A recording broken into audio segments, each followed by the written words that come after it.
Azərbaycan Dövlət Televiziyasının əməkdaşı faciəvi şəkildə ölüb. Doğru Xəbər Azərbaycan bildirir ki, bu haqda telekanal məlumat paylaşıb. Bildirilib ki, həm də Vətən müharibəsi iştirakçısı olan Məmmədli Məqsəd Əli Sahiboğlu dənizdə bataraq həyatını itirib.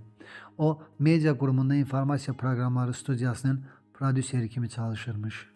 Allah rəhmət eləsin. Ağstafa rayonunda 46 yaşlı kişinin meyidi tapılıb. Hadisə avqustun 10-u saat 23 radələrində Həsənsu kəndində baş verib. 1980-ci il təvəllüdlü Zaur Novruzoğlu yolçu evin üzərində zorakılıq əlamətləri görünməyən meyidi kəndin ərazisində qəbirstanlığın yaxınlığında aşkar edilib. Faktla bağlı rayon prokurorluğunda araşdırma aparılır.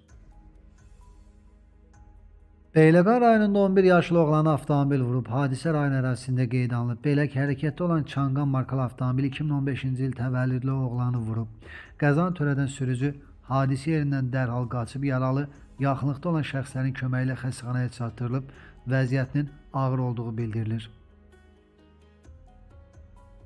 Yevlax rayonu ərazisində də ağır yol nəqliyyat hadisəsi baş verib. Qəza Salalı kəndi yaxınlığından keçən avtomobil yolunda qeydə alınıb. Hadisə zamanı Mercedes və Naz Lifan markalı avtomobillər toqquşub. Nəticədə 2 nəfər ölüb, 3 nəfər yaralanıb, yaralılar xəstəxanaya çatdırılıb. Yevlaxda baş verən qəza zamanı hadisə yerinə həyatlarını itirənlər məhkəmə tibbi ekspertiza və patoloji anatomiya birliyinin Yevlax rayon şöbəsinə təhvil verilib. 3 nəfər isə Mingəçevir şəhər mərkəzi xəstəxanasına yerləşdirilib. Yevlaxda baş verən yol qəzası zamanı Mingəçevir şəhər xəstəxanasına aparılan yaralıların kimliyi məlum olub. Qafqaz İnfo məlumatına görə qəza nəticəsində xəsarət alan 5 nəfərdən Nihat Hacızadə, Rıza Xurşidov və Akşun Hüseynov xəstəxanaya yerləşdirilib. Digər yaralıların, ölənlərin kimliyi hələlik dəqiqləşdirilməyib. Faktla bağlı əlavə məlumat veriləcək. Qeyd olunub ki, 2 nəfərin vəziyyəti daha ağırdır.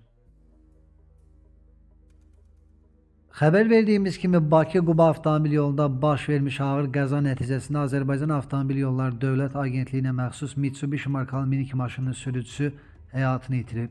Doğru Xəbər Azərbaycan hadisədə həlak olan Ayda əməkdaşı Nəsib Tahirovun fotosunu təqdim edir. Allah rəhmət eləsin.